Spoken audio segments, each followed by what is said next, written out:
Dans cette vidéo, nous allons apprendre à calculer le moment d'une force.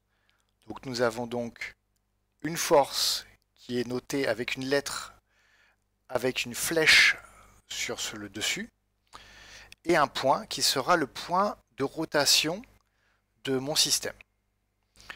Donc ce que nous cherchons, c'est le moment, là dans notre exemple de A, en A de la force F, qui est écrit grand M, suivi d'un A, et entre parenthèses, F avec la flèche sur le dessus. Donc pour le calculer, on fait ce qu'on appelle le bras de levier. Donc on multiplie la distance entre le point de rotation et la force, multiplié par la valeur de la force.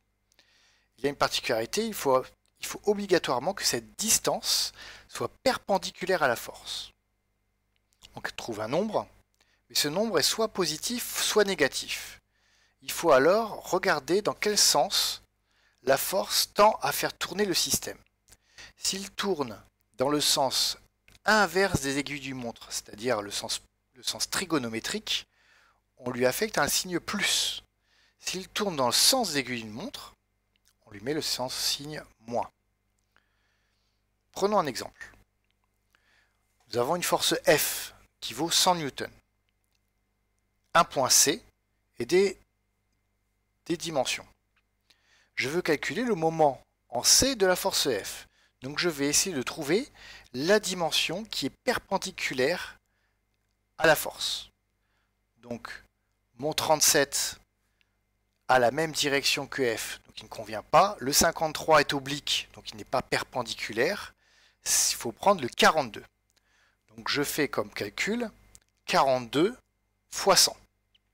Je vais ensuite regarder dans quel sens ferait tourner la force F autour du point C.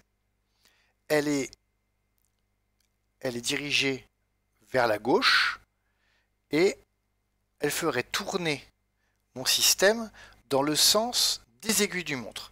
Donc, je vais lui affecter un signe moins. Le résultat serait donc moins 42 100 si la dimension 42 vaut 42 mètres. Bien entendu, s'il s'agit de millimètres, il ne faudrait pas multiplier par 42, mais par 0,042, puisque 42 mm fait 0,042 mètres. L'exemple que vous allez écrire sur votre feuille est un exercice où j'ai un pêcheur qui tient une canne à pêche. La ligne tire sur la canne à pêche avec un angle de 50 degrés et a une valeur de 20 newtons. Je veux connaître le moment de cette force F au point O.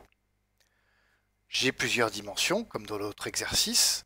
Je vais trouver la dimension qui est perpendiculaire à la force F. Là, il s'agit de 1075. 1075, ce sont des millimètres. Donc je vais les transformer en mètres. Cela fera 1,075. Je multiplie donc 1,075 par 20. Je regarde dans quel sens irait ma canne à pêche. La force F part vers l'arrière, donc la canne à pêche tournerait vers le personnage, c'est-à-dire dans le sens inverse des aiguilles d'une montre. Donc j'affecte un signe plus. Je fais le calcul et je trouve plus 21,5 newton-mètre. Ne pas oublier de rajouter l'unité. Vous pouvez recopier ce résultat sur votre feuille et passer aux autres exercices.